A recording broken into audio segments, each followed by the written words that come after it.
ఓ పక్షి శ్రేష్టమా, నీవు చూస్తున్నది శ్రద్ధ వెలకట్టలేనిది. కేవలం వస్తువులు ఉంటే శ్రాద్ధం కాదు, మనసులో శ్రద్ధ ఉండటమే ప్రధానమని నిరూపించావు అని ఆనందపడ్డాడు. ఆ పిచ్చుక తెచ్చిన నువ్వులు నీటితోనే అత్యంత భక్తి శ్రద్ధలతో తన పితృదేవతలకు తిలతర్పణాలు విడిచాడు. ఆ శ్రద్ధకు పితృదేవతలు సంతృప్తి చెంది సూక్ష్మ రూపంలో వచ్చి ఆ తర్పణాలను స్వీకరించి జీవకుడిని ఆ పిచ్చుకను దీవించి వెళ్ళారు. ఇక జీవకుడు అడవిలో ఒక భయానక దృశ్యం చూశాడు. అదే అడవిలో మరొక భయంకరమైన ప్రాంతం ఉండేది. సూర్యాస్తమయం తరువాత ఆ దారిలో ప్రయాణించటానికి ఎవరూ సాహసించేవారు కాదు. ఎందుకంటే అక్కడ అనేక దుర్మరణం చెందిన ఆత్మలు, సరైన కర్మకాండలు జరగని ప్రేతాత్మలు నివసించేవి. మహాలయ పక్షం కావటంతో తమ వారసులు ఎవరైనా పిండం పెడతారేమో, తమ ఆకలి తీరుస్తారేమో ఆ ఆత్మలన్నీ ఘోషిస్తున్నాయి. వాటి ఆకలి ఆకలి కేకలతో మోగిపోయింది.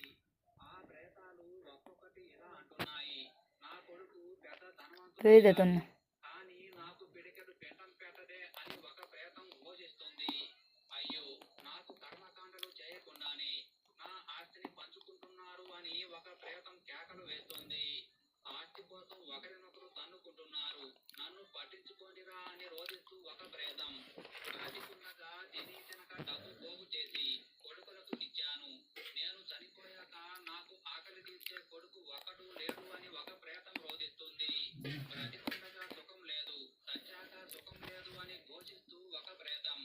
నా కొడుకు ఒకరికి చెప్పే గురువు స్థానంలో ఉన్నాడు, కానీ బ్రతికుండగా నన్ను పట్టించుకోలేదు, నా ఆస్తి మొత్తం తీసుకున్నాడు, చచ్చాక నా ఆకలి తీర్చటం లేదు, కనీసం నన్ను తలుచుకోవటం లేదు అని ఘోషిస్తూ ఒక ప్రేతం.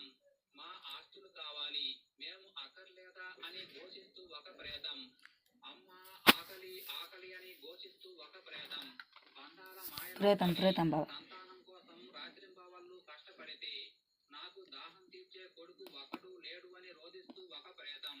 ఆకలి ఆకలి, దాహం దాహం వంటి రోదనలు గాలిలో వినిపిస్తున్నాయి.